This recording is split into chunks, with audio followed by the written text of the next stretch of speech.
श्रीमान् वेङ्कटनाथार्यः कवितार्किककेसरी वेदान्ताचार्यवर्यो मे सन्निधत्तां सदा हृदि अस्मद् गुरुपरम्परायै नमः. இதுவரையும் மாத்தியமிகன் யோகாச்சாரம் அந்த ரெண்டு பௌத்தாலையும் கண்டனம் பண்ணிவிட்டார். அவ சொல்லக்கூடிய அசத்யாதி ஆத்மக்யாதி அதை கண்டனம் பண்ணிட்டார். இனி யோகாச்சாரம் சொல்ல போற சித்தாந்தத்தை அது சௌத்ராந்திகன் சொல்ல போற சித்தாந்தத்தை கண்டித்தருள்றார். சௌத்ராந்திகன் அப்படின்னா சூத்திரத்தினுடைய அந்தத்தை அடைந்தவன் அப்படின்னு அவ சொல்லிக்கிறார். அது போகட்டும், சுவாமி அதெல்லாம் பத்தி சாதிச்சிருக்க. இப்போ என்ன இது அப்படின்னாக்கா, யோகாச்சாரன் என்ன சொன்னா, ஞானம்தான் வஸ்துவாக தெரியறது, வெளியில வஸ்துன்றதே கிடையாது, ஞானம்தான் வஸ்துவாக தெரியறது அப்படின்னு சொன்னான். மாத்தியமிகன் சர்வசூன்யவாதி, எதுவுமே இல்லை அப்படின்னு சொன்னான். அவன்தான் உத்தம பௌத்தன். அதுக்கப்புறம் யோகாச்சாரன் என்ன சொன்னா, எல்லாமே இல்லைன்னு சொல்ல முடியாது, ஞானம் மட்டும் இருக்கு, ஞானம் மாத்திரம் வெளி வஸ்துக்களாக தெரியறது அப்படின்னு அவன் சொன்னான். அதையும் கண்டனம் பண்ணிட்டோம். வஸ்து இல்லாம ஞானமே வராதே அப்படின்னு.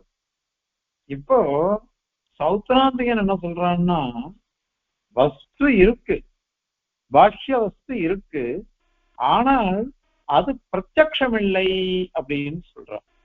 ஏன்னா அடுத்தது வைபாஷிகன் வர போறோம். வைபாஷிகன் என்ன பண்ண சொல்ல போறான்னா, பாஷ்ய வஸ்து இருக்கு, அது பிரத்யக்ஷத்தினாலேயே தெரியறது, அனுமானத்தினாலேயும் தெரியும் அப்படின்னு வைபாஷிகன் சொல்ல போறான் அடுத்த பௌத்தன்.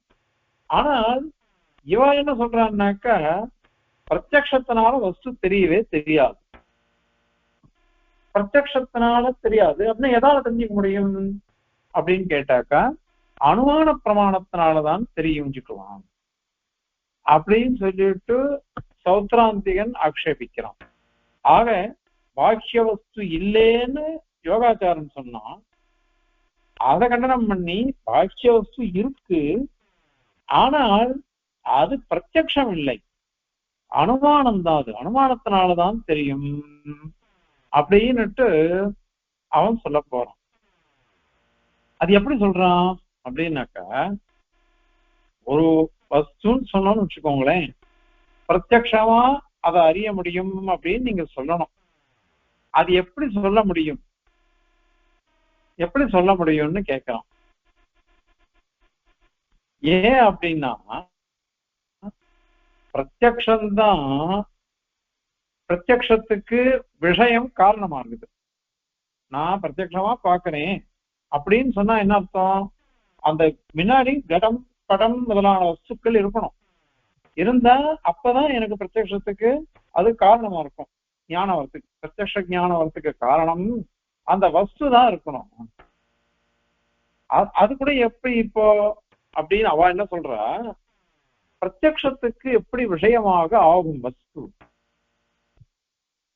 காரணம் என்னன்னா, நாங்க க்ஷணிகம்னு தான் சொல்றோம், க்ஷணிகம்னு தான் எல்லாம் சொல்றோம். க்ஷணிகம்ன்றது என்னது அப்படின்னா, இந்த வஸ்துவை நான் பார்க்கிறேன், எப்ப பார்க்க ஆரம்பிச்சனோ அந்த க்ஷணத்திலேயே அந்த வஸ்து போயிடுறது. க்ஷணனிஷ்டம் தான் இருக்கு, ஒரு க்ஷணத்துலதான் இருக்கு, அது போயிடும். அது போயிடுச்சுன்னாக்கா அப்ப எப்படி பிரத்யக்ஷத்தினால அதை கிரகிக்க முடியும்? அதனால கிரகிக்கவே முடியாது. ஆக வேற என்ன சொல்லணும் அப்படின்னாக்கா, இப்போ ஒரு இந்த க்ஷணத்துல வஸ்து இருக்கு, அடுத்த க்ஷணத்துல அந்த வஸ்து போயிடுறது. அப்போ இந்த முதல் க்ஷணத்துல வஸ்துவை பார்த்தோமோ இல்லையோ, அது என்ன பண்றதுன்னாக்கா, தன்னுடைய ஆகாரத்தை, தன் வடிவத்தை ஞானத்துல சேர்த்து விட்டுடுறது, ஞானத்துல வச்சுடுறது.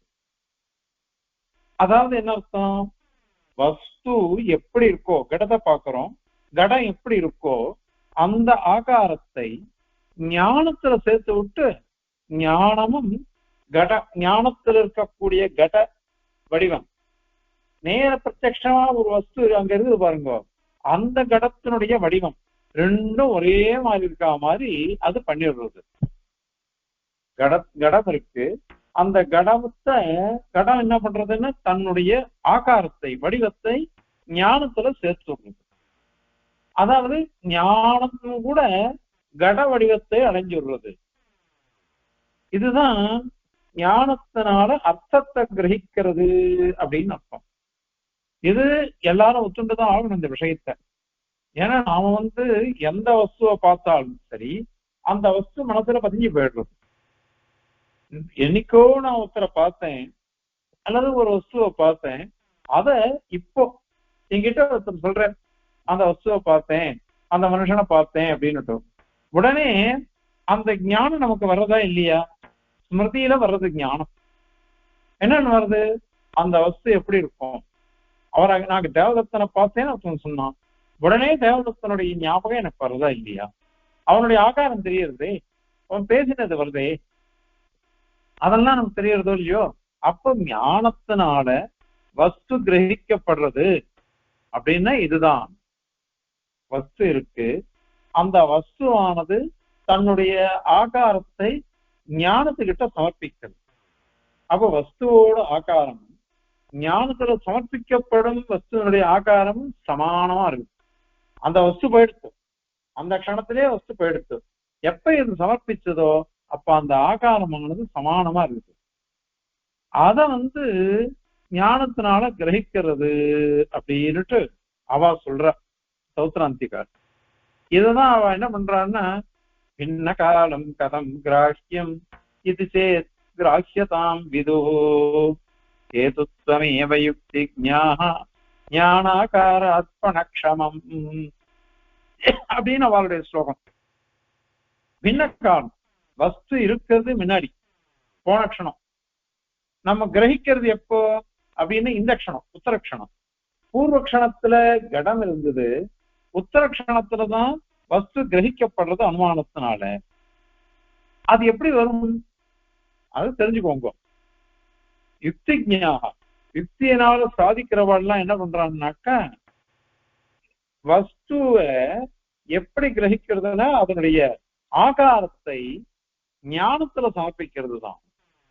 ஞானாகாரமாக அதை பண்ணி அர்ப்பிச்சுடணும், சமர்ப்பிச்சுடணும். இதுதான் ஹேத்துவா இருக்குது. அது சமர்ப்பிக்கிறது இல்லையோ அதை கொண்டுதான் நம்ம பண்ணணும் அப்படின்னுட்டு அவ சொல்ற. அதனால இப்ப முதல்ல பிரத்யக்ஷத்தினால வஸ்து கிரகிக்கப்படவே இல்லை. ஏன்னா பிரத்யக்ஷத்தினால ஒரு க்ஷணம் தான் நம்ம பார்க்கணும், அடுத்த க்ஷணத்துல எப்படி விஷயமாகும்ன்ற. இதையே அத்வைதிகள் வேற மாதிரி சொல்றா. கடஹா அஸ்தி அப்படின்னு இருக்கு, கடவஸ்தி பட்டவஸ்தின்னு சொல்லச்ச இந்த கடம்ன்றது முதல்ல கிரகிக்கப்படல. வேற என்ன கிரகிக்கப்படுறதுன்னா அஸ்திங்கிறது தான் கிரகிக்கப்படுறது. அஸ்தி இருக்கிறது சத்துன்னு அர்த்தம். அது சத்துங்கிறது மாத்திரம்தான் கிரகிக்கப்படுறது, மீது எதுவும் கிரகிக்கப்படலை. அதன் பிறகுதான் இரண்டாவது க்ஷணத்துலதான் கடம் முதலானவைகள் கிரகிக்கப்படுகின்றன. அதனால பிரத்யக்ஷம் சன்மாத்திர கிராகி அப்படின்னுட்டு அத்வைதிகள் சொல்ற. அதை இவாளோ அது கூட கிடையாது அப்படிங்கிற, எதையுமே கிரகிக்க முடியாது. நீங்க எப்ப பாக்குறீங்களோ அந்த க்ஷணத்திலேயே அது போயிடுது அந்த வஸ்து. ஏன்னா க்ஷணிகம் தானே எல்லா வஸ்துக்களும் அவளுக்கு, அதனால அது போயிடுது. ஆனால் அந்த வஸ்துவானது போகிறதுக்கு முன்னாடி ஞானத்துல தன்னுடைய ஆகாரத்தை சமர்ப்பிச்சுட்டு போயிடுது. அப்படி சமர்ப்பிச்சுடவே நமக்கு ஊகிச்சுக்கிறோம், இந்த கடமானது இந்த ஆகாரத்தோட இருந்தது அப்படின்னு நம்ம ஊகிச்சுக்கிறோம். அதனால இது அனுமானத்தினாலதான் தெரியும், பிரத்யக்ஷத்தினால தெரியாது அப்படின்னு சௌத்ராந்திகன் ஆட்சேபிக்கிறான். அதற்கு சுவாமி கண்டிக்கிறார். இது எப்படி நீ சொல்ல முடியும்? ஏன் அப்படின்னா, ஒரு வஸ்துவனுடைய ஆகாரம் இருக்கு பாருங்க, அந்த ஆகாரம் வஸ்துவோ வஸ்துவனுடைய ஆகாரமோ ஒண்ணுக்கு ஒண்ணு சார்ந்து இருக்குது. ஒண்ணுக்கு ஒண்ணு ஆசிரியிச்சிருது. அதாவது என்ன அர்த்தம்? ஆகாரமானது வஸ்துவை ஆதாரமாக உடையது. வஸ்து இருந்தாதான் இந்த வஸ்து இத மாதிரி இருக்கு, இந்த ரூபத்துல இருக்கு அப்படின்னா அர்த்தம் பண்ணிக்க முடியும், தெரிஞ்சுக்க முடியும். வஸ்துவே இல்லைன்னாக்க அதனுடைய ஆகாரமானது வேற எப்படி இன்னொரு இடத்துல எப்படி வரும்? வஸ்துவே போயிடுத்து, வஸ்துவே போயிடுத்து. வஸ்து சோப்பா இருக்கு, வஸ்து கருப்பா இருக்கு அப்படின்னு சொல்றோம். வஸ்து இந்த ஆகாரமா இருக்குன்னு சொல்றோம். இது ஞானத்துக்கு கிடையாது. ஞானம் நிராகாரம். அதுக்கு வர்ணமும் கிடையாது, ரூபமும் கிடையாது, ஒண்ணுமே கிடையாது. ஸ்வயம் பிரகாசமா இருக்கும், அவ்வளவுதான். அப்படி இருக்கிறத போய் ஞானத்தினுடைய ஆகாரம் தான் இது. வஸ்து வந்து ஞானத்தை தன் ஆகாரத்தை சமர்ப்பிக்கவே ஞானாகாரமா நம்ம தெரிஞ்சுக்கிறோம் அப்படின்னு எப்படி நீ சொல்ல முடியும்? ஒரு வஸ்து அதனுடைய ஆகாரம் இன்னொரு வஸ்துவில போய் எப்படி இருக்கும்? இன்னொரு வஸ்துவை ஆதாரமாக எப்படி உடையதா இருக்கும்? ஏன்னா கடம்னாக்கா கடத்தினுடைய ஆகாரம் கடத்தை தான் ஆசிரியச்சிருக்கு. ஆக அந்த வியக்தி இல்லாமல் ஆகாரம் இருக்காது. ஆகாரத்துக்கு எந்த ஆகாரத்துக்கு எது ஆதாரமா இருந்தோ அது எது? அந்த வியக்தி, அந்த கடம் படம் அப்படின்றதுதான். அதை விட்டுடணும்ன்றது எப்படி அது வரும்? அதுவே போயிடுச்சுன்னாக்க அதனுடைய ஆகாரம் மட்டும் எப்படி நிற்கும்? அதனால ஆசிரியமான கடாதி திரவியங்கள், அந்த திரவியங்களை விட்டுட்டு இன்னொரு வஸ்துவான ஞானம், அந்த ஞானத்துல போய் இது எப்படி சேரும்? அது ஏன் தன்னுடைய ஆகாரத்தை போய் இன்னொரு இடத்துல போய் ஏறிட்டு சொல்றதுன்றது தவறு இல்லையா? அது தவறான ஆகாரம். ஒரு பாம்பினுடைய ஆகாரத்தை கயத்தை பார்த்துட்டு அயம் சர்பகான்னு ஞானம் வந்தது. அப்ப நம்ம என்ன சொல்லணும்? அதுக்கு இது பிராந்தி ஞானம், தவறான ஞானம் அப்படின்னு சொல்றோம். அதே கயத்தா பார்த்தோம்னு வச்சுக்கோங்க, அப்ப சரியான ஞானம்னு சொல்றோம். ஏன்னா பாம்பனுடைய தர்மத்தை போய் கயத்துல எப்படி ஏறிட்டு பேச முடியும்? அது அப்படி பேசினா அது யதார்த்த ஞானம் இல்லை, தவறான ஞானம். ஏன்னா பாலக ஞானம் வந்துடுறது, நாயம் சற்பக ரஜுரேஷா அப்படின்னு ஞானம் வந்துடுறது. அதனால எப்படி வரும் அது? அதனால ஒரு ஆகாரம் இன்னொரு வஸ்துவை போய் எப்படி அடையும்? அதனால வஸ்து பிரத்யக்ஷமா தெரியல, அந்த வஸ்துவனுடைய ஆகாரமானது ஞானத்துல சமர்ப்பிக்கப்படுறது, அது அனுமானத்தினால ஊகிக்கப்படுறதுன்னு நீ சொல்றது தவறு. அதனால ஒரு ஆகாரம் இன்னொரு வஸ்துவோட தெரியாது அப்படின்னு கண்டிக்கிறார். அதுக்கு அவா என்ன கேட்கிறா? அதுக்கு இது ஏன் அப்படி சொல்ற? இப்ப என் முகம் இருக்கு, நம்ம முகம் மூஞ்சி இருக்குது, நம்ம மூஞ்ச நம்ம கண்ணால நாமளே பார்க்க முடியாது இல்லையோ? நம்ம முகத்தை நம்மளாலே பார்க்க முடியாது. இத்தனைக்கும் கண்ணு பக்கத்திலேயே தான் இருக்குது, கண்ணு முகத்துலதான் இருக்கு. அப்போ கண்ணால பார்க்க முடியுமா? கண்ணால பார்க்க முடியாது. பகவத்கீதையில 6வது அத்தியாயத்துல திருமால் உபதேசிக்கிச்ச எப்படி யோகம் பண்ணணும் அப்படின்னா, கண்ணை முழிச்சு பார்த்துட்டு முழுக்க கண்ணை விரிச்சு பார்த்துட்டு பார்க்க கூடாதும், யோகம் பண்ணக்கூடாது. சரி, ஏன் அப்படின்னா அது விரிச்சு பார்த்தோம்னாக்கா வர்றவா போறவா அந்த வஸ்து இந்த வஸ்து எல்லாம் கண்ணில் படும். அப்போ மனசு சஞ்சலனம் வந்துடும். சரி, அப்போ கண்ணை மூடிட்டு பண்ணலாமா? மூடிட்டு பண்ணக்கூடாது, தூக்கம் வந்துடும். அதனால என்ன பண்ணணுமா, தன்னுடைய கண்ணு 2 கண்ணால மூக்க பார்க்கணுமா. நம்ம மூக்க அப்படியே பார்க்கணும். அப்ப என்ன ஆகணும்? மூக்க பார்த்துட்டே இருந்து இந்த மூக்க தான் பார்க்கணும். நம்ம மூக்க வேற எதையும் பார்க்க கூடாது. அப்படி பார்த்தா அதாவது மூக்க ஒண்டி பார்த்தோன்னா வெளி விஷயங்கள் ஒன்றும் தெரியாது. இப்ப இதுல என்ன விசேஷம்? மூக்கதான் பார்க்க சொல்லிருக்குது. ஏன் உன் கண்ணை நீ பாருன்னு சொல்லல, உன் நெத்தியை பாருன்னு சொல்லல. ஏன்னா அது கண்ணுக்கு விஷயம் ஆகாது. மூக்கு வஸ்திரம் தெரியும், ஏன்னா கொஞ்சம் மூக்கு வினது நீட்டு இருக்கோ இல்லையோ, அதனால மூக்கு வஸ்திரம் கண்ணுக்கு கொஞ்சம் விஷயமாகும். அதனால அதை பாரு அப்படின்னு பெருமாள் உபதேசிக்கிறார் யோகம் பண்ணச்சு. ஆக இது கண்ணாடியை வச்சுட்டுதானே நம்ம முகத்தை பார்க்கிறோம். பக்கத்துல கண்ணுக்கு பக்கத்துல இருந்தா கூட முகத்தை நாம பார்க்க முடியறது இல்லை. அதனால என்ன பண்றோம், ஒரு கண்ணாடி இருக்கு, கண்ணாடியில தான் நம்ம முகத்தை வந்து கிரகிக்கிறோம். அந்த மாதிரிதான் முன்னாடி கடம் இருக்குது, முன்னாடி கடம் இருந்தா கூட பிரத்யக்ஷத்தினால அதை கிரகிக்க முடியாது. காரணம் என்னன்னா, இந்த கண்ணாடி எப்படி கிரகிக்குமோ அந்த மாதிரி இந்த ஞானமானது பிரதிபிம்பமா இதை எடுத்துக்கிறது, இந்த வஸ்துவை எடுத்துக்கிறது.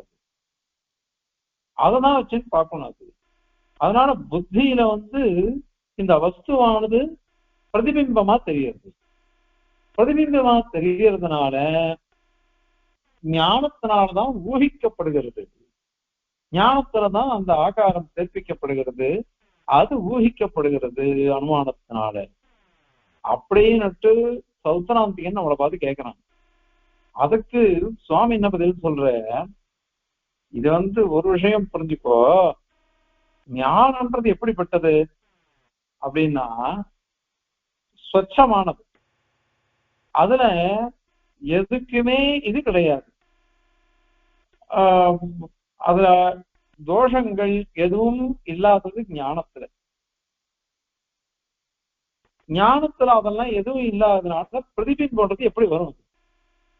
அதே கண்ணாடி இருக்குன்னு வச்சுக்கோங்களேன்.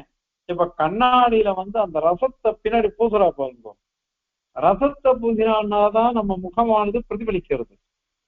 அதே சுத்தமான கண்ணாடியா இருந்ததுன்னாக்கா ரெண்டு பக்கமும், இந்த பக்கம் இந்த பக்கத்துல இருந்தே அண்ணன் இருக்கிறத பார்க்கலாம், கண்ணாடி ஜன்னல் அது மாதிரிலாம் பார்க்கிறோம். அந்த மாதிரி பார்க்கும் பொழுது நம்ம முகம் பிரதிபலிக்கிறது இல்லை. ஏன் பிரதிபலிக்கல? அங்க ரசத்தை வந்து லேபனம் பண்ணல, முழுகல. ரசத்தை வந்து மொழிகி பூசி வச்சிருந்தான்னு வச்சுக்கோங்க, அப்போ நம்ம முகம் தெரியலாம். அது இல்லைன்னா ஒண்ணும் தெரியவே தெரியாது. இப்ப ஞானம் அந்த மாதிரி சுத்த கண்ணாடியா தான் இருக்கு. சுத்த கண்ணாடி மாதிரி இருக்கிறதுனால நமக்கு எப்படி தெரியும்? அது விஞ்ஞானம்ன்றது தோஷம் இல்லாததாச்சு. அதனால ஸ்படிகம் மாதிரி அதி ஸ்வச்சமா இருக்குது, ரொம்ப ஸ்வச்சமா சுத்தமா இருக்கிறதுனால அது தெரியாது நமக்கு. அப்படி தெரியாததுனால பிரதிபலிக்காதே. பிரதிபலிக்காத ஞானத்துல போய் இத வந்து ஆகாரத்தை சமர்ப்பிக்கிறது, சமர்ப்பிச்சாக்கா அதை வந்து அனுமானத்தினால ஊகிக்கிறோம் அப்படின்னு நீ சொல்ல முடியாது. சரி, நீ சொன்னியே உன் சித்தம் எல்லா சித்தாந்தத்திலையும் பின்னாடி ஞாபகம் வரப்போறது, எப்பயோ பார்த்து ஞாபகப்படுத்துறோம் அப்படின்னா அந்த ஞானத்துல கூட வஸ்து இல்லை, வஸ்து இல்லை, வஸ்துவனுடைய ஞானம் தான். வஸ்துவனுடைய ஞானம் இருக்கு, வஸ்துவே ஞானத்துல இல்லையே, வஸ்துவே ஞானத்துல இல்லை. இது ஒரே ஒரு உதாரணம் தான் புரிஞ்சிடும். வஸ்து இருந்ததுன்னு வச்சுக்கோங்களேன், அந்த வஸ்துவை நாம வந்து கையாளுறோம். கடத்தை எடு அப்படின்னா உடனே கடத்தை எடுக்கிறான், அது ஜலத்தை கொட்டு அப்படின்றான், ஜலத்தை சேர்க்கிறோம், தலிகை பண்ணுன்றான், தலிகை பண்றோம். இந்த மாதிரி கையாள முடியறது வஸ்து இருந்ததுன்னாக்கா. நீங்க ஞானம் தான் இருந்ததுன்னு சொன்னீங்கன்னு வச்சுக்கோங்க, நேர ஒருத்தனை பார்க்கிறேன் பிரத்யட்சமா, தேவதத்துல நான் பார்க்கிறேன், பார்த்தேன்னு நான் என்ன சொல்லுவேன், தேவதத்தா இங்க வா உக்கார் அப்படின்றோம், ஏதோ ஒரு கேள்வி கேட்கிறோம், ஏதோ ஒரு காரியத்தை சாதிச்சுக்கிறோம். அதெல்லாம் பண்ண முடியும் நேரம் இருந்தாக்கா. அதே ஒரு ஸ்மிருதியில ஞாபகத்துல வர்றவன் அந்த வஸ்து என்ன பண்ணும்? எங்கப்பா 48 வருஷம் முன்னாடி பரவ போயிடுச்சு, ஒரு 20 நாள் முன்னாடி சாதம் பண்ணிட்டு வந்தோம், ஒரு மாசம் ஆயிடுச்சு சாதம் பண்ணணும், அப்பவே எங்க அப்பா ஞாபகம்லாம் எனக்கு வருது, ஞாபகம் வருது. ஞாபகம் வந்ததுனால எங்க அப்பா நேரம் வந்துருவாரா? எதுவும் இல்லையே. அதனால எனக்கு ஸ்மிருதிக்கும் நேர அனுபவிக்கிறதுக்கும் வித்தியாசம் இதுதான். நேர அனுபவிக்கிட்டு நம்ம வஸ்துக்களை கையாளுறோம், உபயோகப்படுத்திக்கிறோம். ஆனால் இந்த மாதிரி ஞானமா இருக்கும் பொழுது அது வரலை, அது வரவே இல்லை. அதனால ஸ்பஷ்டமான ஞானம், ஸ்வச்சமா இருக்கக்கூடிய ஞானம் அதுல எப்படி வரும்? அது அதனால வரவே வராது. அது பாஷ்யக்காரர் வந்து என்ன வைக்கிற இதுல ஜிக்ஞாசாதிகரணத்துல இந்த இது இருக்கு பாருங்க, கண்ணாடி, ஏன் கண்ணாடியில நம்ம பிரதிபிம்பம் தெரியுது? அதே அந்த ரச லேபம் இல்லைன்னு வச்சுக்கோங்க, பின்னாடி சோப்பா ஒரு ஆரஞ்சு கலர் தடவி பாருங்க, அந்த ரசம் அது இல்லைன்னாக்கா நம்ம முகம் தெரியறது இல்லை. இதுல ஏன் தெரியறதுன்னா நம்ம கண்ணு போயிட்டு இருக்குது, கண்ணுடைய கதிர்கள்லாம் போயிட்டு இருக்குது. போயிட்டு இருக்கிற சமயத்துல அந்த லேப்பம் இருந்ததுன்னாக்கா, ரச லேப்பம் இருந்ததுன்னா அது என்ன பண்றது, கண்ணை மடக்கிடுறது. மடக்கிட்டு நம்ம கண்ணுடைய கதிர்கள் எல்லாம் மடக்கிட்டு அப்படியே திருப்பி காமிக்கிறது. திருப்பி காமிக்கிற சமயத்துல அங்க கண்ணாடியில எந்த முகம் நம்ம கண்ணு எப்படி இருக்கோ அது மாதிரி தெரியுது. அது கூட இப்படி வலது கண்ணு இடது கண்ணு மாதிரி இருக்கும், இடது கண்ணு வலது கண்ணு மாதிரி இருக்குது. கண்ணாடில அப்படிதான் நமக்கு தெரியுது. ஏன்னா அது அப்படியே திருப்பி அடிக்கிறது, திருப்பி அடிக்கிறதுனால அது வருது. அதே சுத்தமான கண்ணாடியில பார்க்கச்ச தெரியுது இல்லையோ. அத பாஷ்யக்காரருக்கு சாதிச்சிருக்க சாதிச்சார்த்தப்போ. அதனால இந்த மாதிரி ஸ்வச்சமான ஞானம் அதுல போய் பிரதிபிம்பம் வர்றது அப்படின்றது எப்படி வரும்? அது வராது. ஆனால் கண்ணாடியோ அப்படி இல்லை.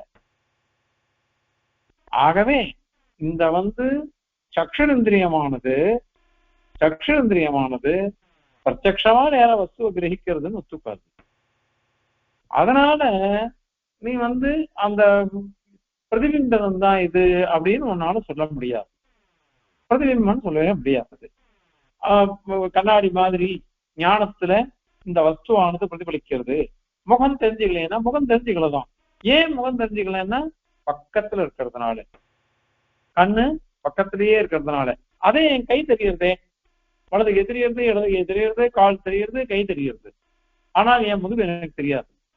ஏன் தெரியாதுன்னாக்கா அது கண்ணுக்கு விஷயமாகல. அவ்வளவுதான் அந்த இடத்துல. அதனால பிரதிபிம்பம் சொல்ல முடியாது. சரி, இன்னும் மேல ஒண்ணு பார்த்துக்கோ. பிரதிபிம்பம்ன்றது எங்க வரும் அப்படின்னா, ரூபத்தோடு இருக்கிறது தானே பிரதிபிம்பம் வரும். பிரதிபிம்பம்ன்றது ரூபத்தோடு இருக்கேதான் வரும். இப்போ எனக்கு முகம் இருக்கு, என்னுடைய நான் கருப்பா இருக்கேன், இத மாதிரி இருக்கேன், அத மாதிரி இருக்கேன்னு நான் சொல்லச்சு அது கண்ணாடியில பார்த்தா என் பிரதிபிம்பம் தெரியுது. ஆனா ஞானத்துல அது மாதிரி இருக்கா? ஒண்ணுமே இல்லாத ஞானத்துல எப்படி தெரியுது? ரூபத்தோட கூடின வஸ்துவா இருந்தாதான் அந்த கண்ணாடி, ஜலம் இதெல்லாம் இருக்கே, இவைகள்லாம் அதுக்கும் ரூபம் இருக்கு, கண்ணாடிக்கும் ரூபம் இருக்கு, ஜலத்துக்கும் ஒரு மாதிரி ரூபம் தெரியுது.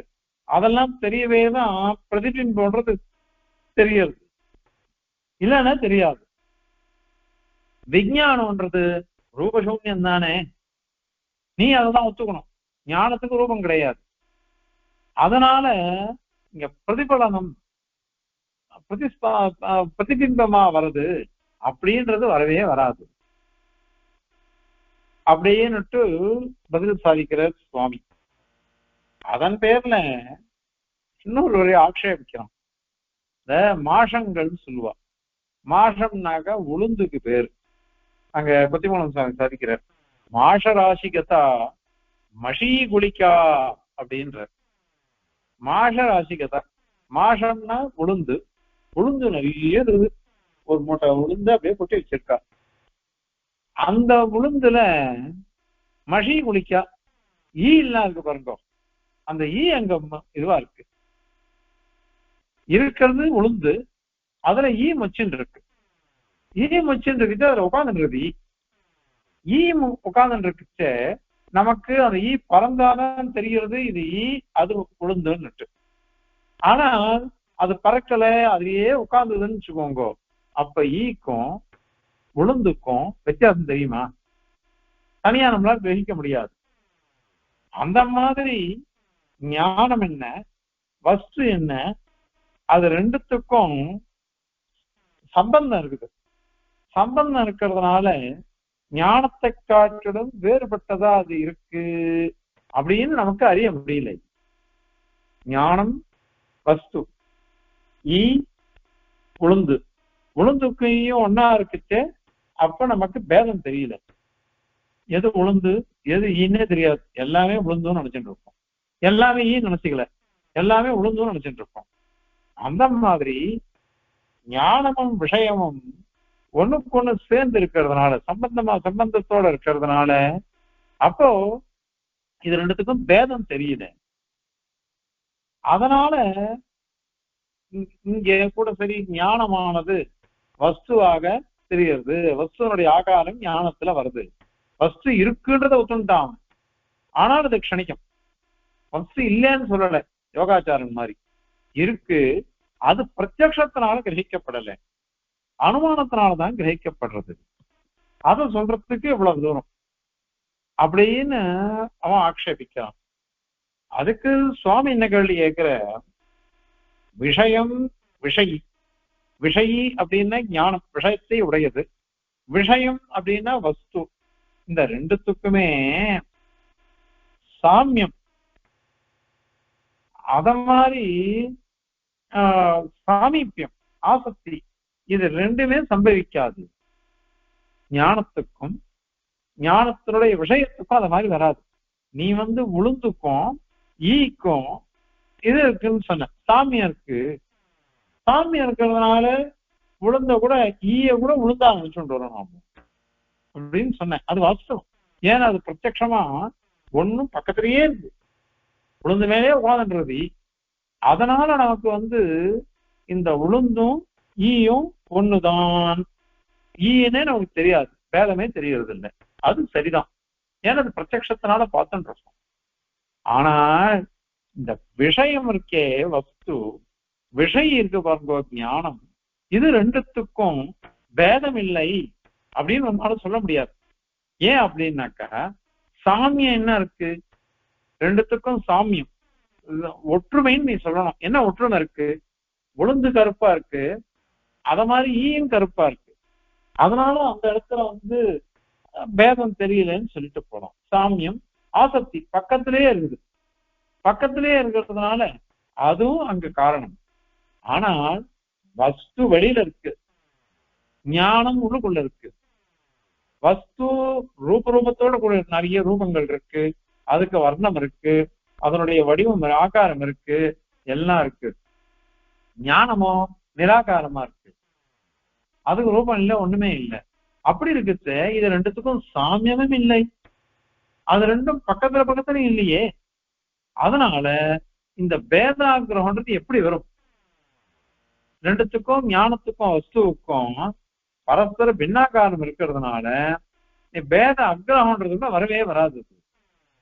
ஏன் அப்படின்னா வஸ்து வெளியில இருக்கு, ஞானம் உள்ளுக்குள்ள இருக்குது. அதனால அதுவும் சரியில்லை நீங்க சொல்றது. அதனால ரெண்டுத்துக்கும் ஒரே மாதிரி இருக்குதுன்னு எப்படி சொல்ல முடியும்? அது மட்டும் இல்ல, காலதேச வர்த்தமானங்கள் நீ தான் சொல்றிருக்க, போன க்ஷணத்துலதான் வஸ்து, இந்த க்ஷணத்துல வஸ்து இல்லை. போன தேசத்துலதான் வஸ்து, இந்த தேசத்துல அந்த வஸ்து இல்லை அப்படின்னு நீ வச்சுருக்கியா இல்லையா? இப்ப வஸ்துவை போயிட்டு அந்த காலதேச வேதங்கள்லாம் இருக்கே, அது இருக்கிற சமயத்துல ஞானம் இப்ப இருக்கு. போன க்ஷணத்துலதான் வஸ்து இருந்திருக்கு. இந்த தேசத்துல ஞானம் இருக்கு, போன தேசத்துல வஸ்து இருந்திருக்குது. இப்படி பேதம் இருக்கா இல்லையா? இப்படி பேதம் இருக்கிறதுனால ஒன்னால எப்படி ஒன்னாவது சொல்ல முடியும் அது?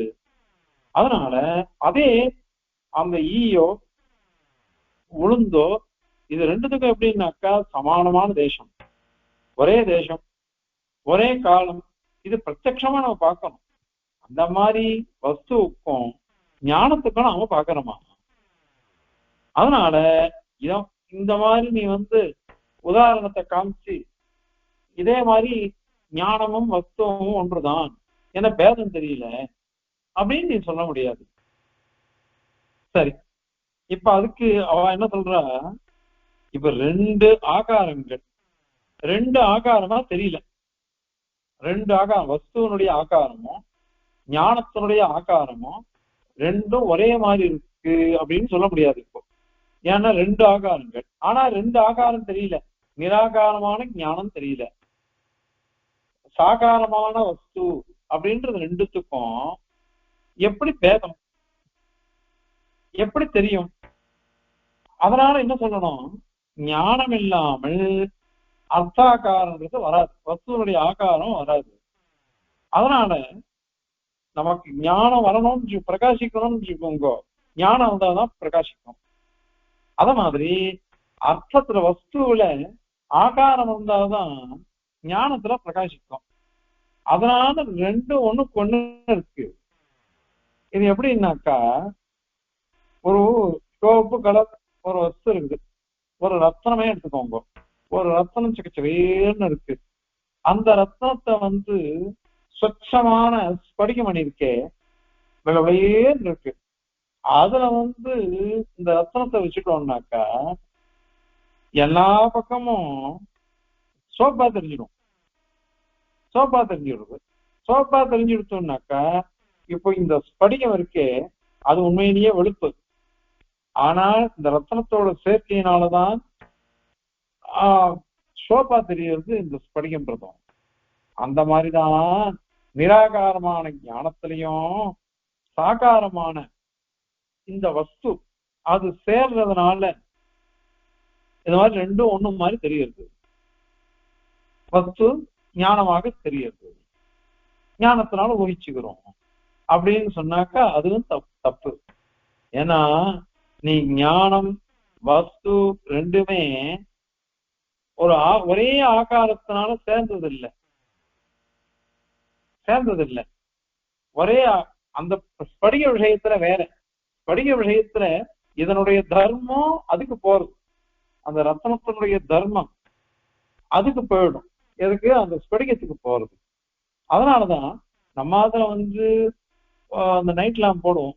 ஷோப்பு நைட் லேம்ப் போட்டான்னா அந்த ரூம் மட்டும் சக்கச்சவேன்னு இருக்கும்.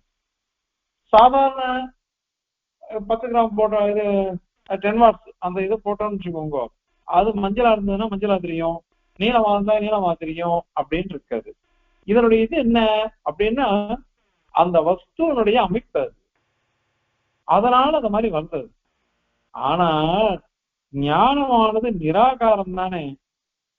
நிராகாரமான ஞானத்துல திருஷ்யமான ஆகாரம் கூட வஸ்துவுக்கு தான். ஏற்கனவே சொல்லிட்டோம், வஸ்துவுக்கு தான் அது. அது ஞானத்துக்கு கிடையவே கிடையாது. அதனால ஏகாகாரம்ன்றது ரெண்டுத்துக்கும் இல்லவே இல்லை. நீ ஸ்படிகத்துல அந்த சோப்பா இருக்கிறத கிரகிக்கிறதுக்கு ஒரு வழி இருக்கு. ஆனா இங்க அத மாதிரி இல்லையே, அது அத மாதிரி கிடையவே கிடையாது. ஒன் சித்தாந்தத்துல என்ன தெரியுமா, ஞானம் நிராகாரம் நீ ஒத்துன்னு இருக்க. ஞானம்ன்றது நிராகாரம் நீ ஒத்துன்னு இருக்க. அது மாத்திரம் இல்ல, ஞானம் ஆனாலும் ஒரு வார்த்தை சொல்ற, நீ எது ஞானத்துக்கு விஷயமா இருக்குதோ அதை காட்டிலும் வேறுபட்டது அல்ல வஸ்து அப்படின்னு நீ சொல்ற. ஆனா அது எப்படி வரும்? ஆகாரம்ன்றது பாக்கியமா இருக்கு, வெளியில இருக்கிறது. ஞானமும் ஆந்தரம், உள்ளுக்குள்ள இருக்கு. நமக்குள்ள இருக்கக்கூடிய ஞானத்துக்கு வெளியில இருக்கிற வஸ்துவனுடைய ஆகாரமானது எப்படி சேரும்? அதனால நீ எவ்வளவு தூரம் நீ சிரமப்பட்டாலும் இந்த இதுவே சித்திக்காதே. அதனால பிரத்யக்ஷமா நம்ம கிரகிச்சுட்டு இருக்கோம். பிரத்யக்ஷமா கிரகிக்கிற சமயத்துல அது பிரத்யக்ஷமாவே வராது. அந்த வஸ்துதான் தன்னுடைய ஆகாரத்தை ஞானத்துக்கு சமர்ப்பிக்கிறது. அந்த ஞானமானது சாகாரமாக நமக்கு தெரிகிறது. அதான் அனுமானத்தினால தெரிஞ்சுக்கிறோம் அப்படின்னு நீ சொல்ற. அது எந்த விதத்துல பார்த்தாலும் சரியானது இல்லை. ஏன் அப்படின்னா முதல்ல இருந்து வரிசையா சொல்லிட்டோம், 2-3 காரணம் சொல்லிட்டார் சுவாமி தேசிகன். ஒண்ணு, இது ஒரு வஸ்து தன்னுடைய ரூபத்துக்கு ஆதாரமா இருக்கும். இன்னொரு வஸ்துனுடைய ரூபத்துக்கோ ஆகாரத்துக்கோ ஆதாரமா இருக்க முடியுமா? அது இருக்கவே முடியாது. அதனால அது ஒரு தோஷம். அதே மாதிரி கண்ணாடியில பிரதிபிம்பிதம், முகம் பிரதிபிம்பமா இருக்கு, அதை பார்க்கிறோம். அந்த மாதிரி ஞானத்துல வஸ்துவனுடைய பிரதிபிம்பம் இருக்கு அப்படின்னு சொன்னேன். அதுவும் வராது. ஏன்னா ஞானம் ரூபசூன்யம், அதுக்கு ஆகாரம் கிடையாது, நிராகாரமானது, தோஷமற்றது. ஆனால் கண்ணாடியோ அப்படி இல்லை, அதுக்கு ரச லேபங்கள் இருக்கு. அதனால கண்ணாடியில பிரதிபிம்பம் வரலாம். அது இங்க வராது.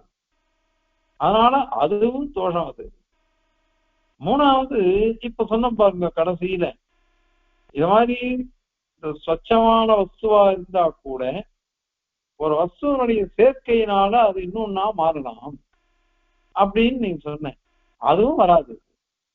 ஏன்னா ஞானம் நிராகாரம் நிராகாரம் தான், அது ஆந்தர். இப்ப நீ படிக்கமோ அந்த ரத்னமோ அல்லது ஸ்டோப்பா இருக்கக்கூடிய ஒரு வஸ்துவோ நீ சொன்ன, அது எப்படின்னாக்கா ரெண்டுமே வெளி வஸ்துக்கள், ரெண்டும் வெளி வஸ்துக்களா போயிடுவே. ஒண்ணுக்கு ஒண்ணு அது சேர்ந்து இதனுடைய வர்ணம் அதுக்கு போக்கலாம், வெளுப்பா இருக்கிறது கூட ஷோப்பா தெரியுது, அது வெளி வஸ்துக்கள். இது ஒண்ணு உள்ளு வஸ்து. ஞானம்ன்றது ஆந்தரம், நமக்குள்ள இருக்கக்கூடியது. ஆனா ஆத்மாவை ஆசிரிச்சு அது இருக்குது, வஸ்து ஆசிரிச்சு அது இல்லை. வஸ்துதான் ஞானத்தை ஆசிரிக்கிறது. அது கூட எப்படி? விஷய பிரகாசம், அதுக்கோசம். அதனால எப்படி பார்த்தாலும் உன்னுடைய பட்சமானது சித்திக்காது. சித்திக்காத பட்சத்தை எதுக்கு நீங்க சொல்லணும்? அதனால இது வராதுன்னுட்டு சௌத்ராந்திக மதத்தை விமர்சிக்கிற இந்த ஸ்லோகத்தினால. இப்போ ஸ்லோகத்தை சேர்த்து தாத்பரியம் பார்க்கலாம்.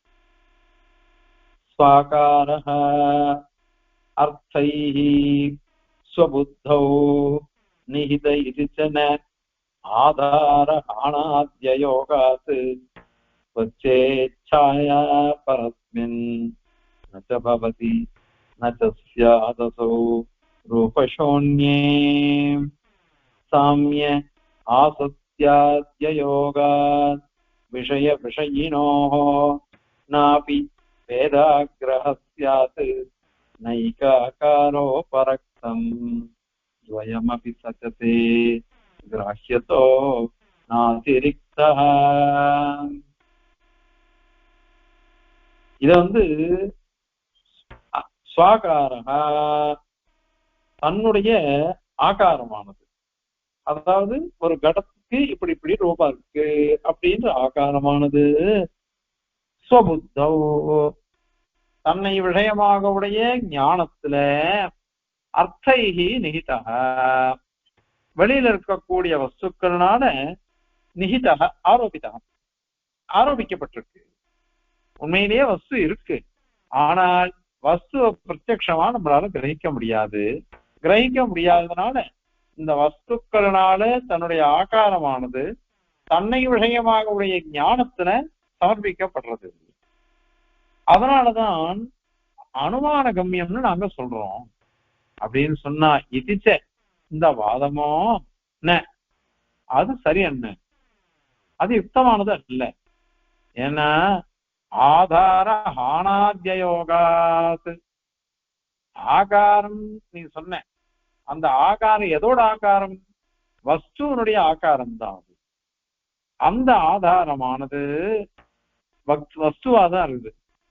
அத தியாகம், அத ஹானம்னா விடுறதுன்னு அர்த்தம். அது இந்த இதுக்கு வராது, வஸ்துவுக்கு வராது. வஸ்துன்னு ஒண்ணு இருந்ததுன்னாக்கா எவ்வளவு நாள் இருக்கோ அவ்வளவு நாள் அதனுடைய ஆகாரம் அதுகிட்டதான் இருக்கும். அதை மீறவே முடியாது. இது லோக தர்மம். இது நம்ம பார்த்துட்டு இருக்கோம்.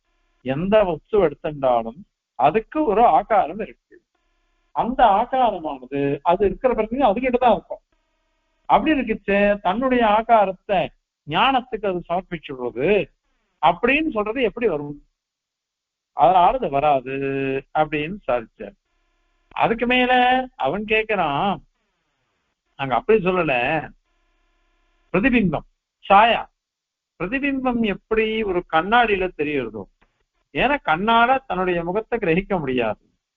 அதனால பிரதிபிம்பம் எப்படி கண்ணாடியில தெரியுறதோ அந்த மாதிரி இந்த இடத்துலயும் பிரத்யக்ஷமா ஒரு வஸ்துவை பார்த்தா கூட அந்த பிரத்யக்ஷமா நம்மளால அறிய முடியாது. அதனுடைய பிரதிபிம்பம் தான் ஞானத்துல தெரியுது. அதனால நாங்க அந்த மாதிரி சொல்றோம் அப்படின்னு சொன்னாக்க அதுவும் தப்பு. ஸ்வச்சம் படிக்க மாதிரி ஸ்வச்சமா இருக்குது, அதை மறைக்கவே முடியாது. அந்த மாதிரி இருக்கக்கூடிய பரஸ்மின் ஞானத்துல சாயா பிரதிபிம்பிதம், பிரதிபலனம், பிரதிபலிக்கிறது அப்படின்றது வராது. காரணம் என்ன? நீ கண்ணாடியில வேற ஹேத்து ரசலேபங்கள்லாம் இருக்கு, அதனால அங்க பிரதிபலனம். விஞ்ஞானமும் அது மாதிரி இல்லையே, அது ஸ்படிகம் மாதிரி சொச்சமா சுத்தமா இருக்குது. அதனால சக்ஷுரேந்திரியம் அது போயிடுத்து, வெறும் பிரதிபிம்பம் தான் இது அப்படின்னு நீ சொல்லவே முடியாது. அதனால இன்னொன்னு, கண்ணாடிக்கு பக்கத்துல இருந்தாதான் கண்ணாடி கிரகிக்கிறது. வஸ்துவ கண்ணாடிக்கு பக்கத்துல இருந்தாதான், கண்ணாடிக்கு முன்னாடி நம்ம நிக்கணும், நாம நின்றாதான் நம்ம முகத்தை அது பிரதிபலிக்கிறது.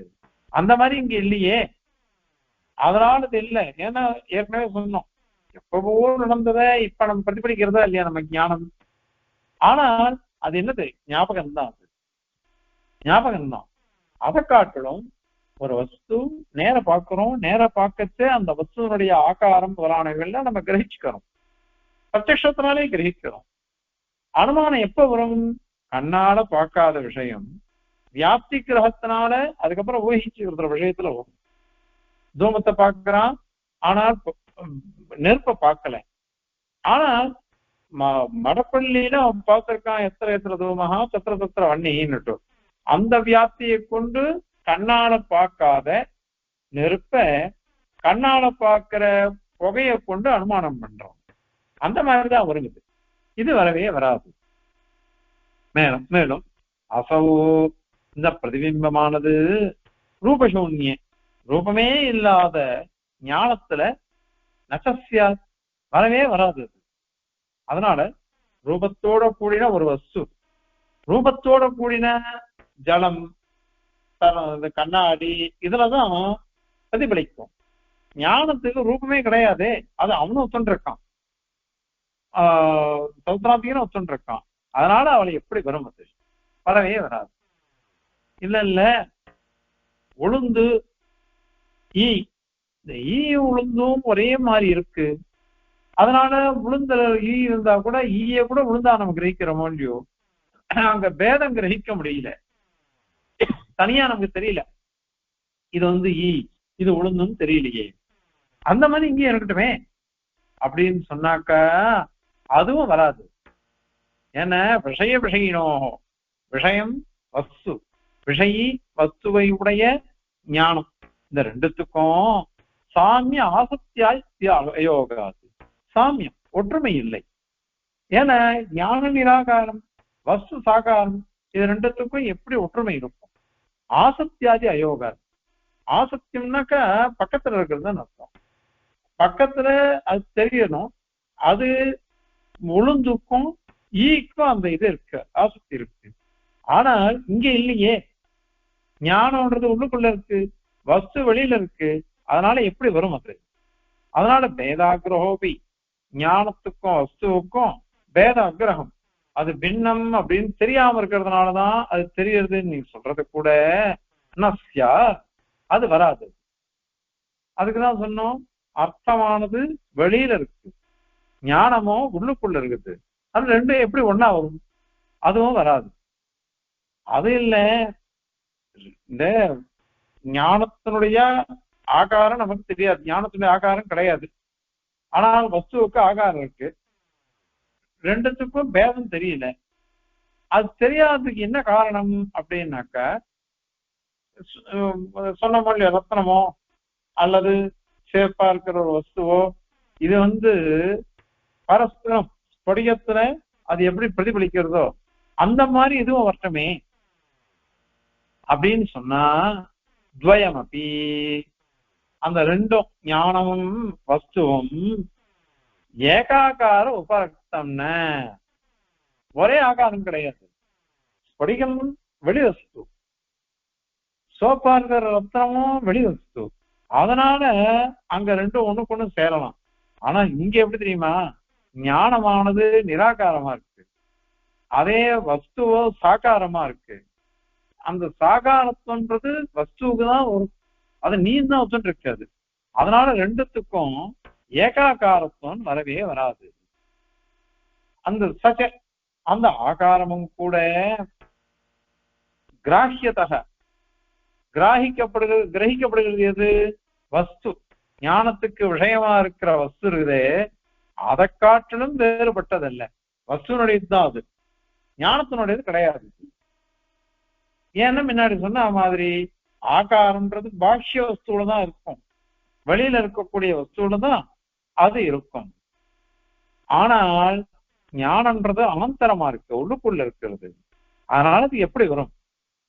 ஆகவே அனுமானத்தினால இந்த வஸ்துவானது கிரகிக்கப்படுறது அப்படின்னு நீ சொல்ற பாரு, அந்த பட்சமே தோஷமானது.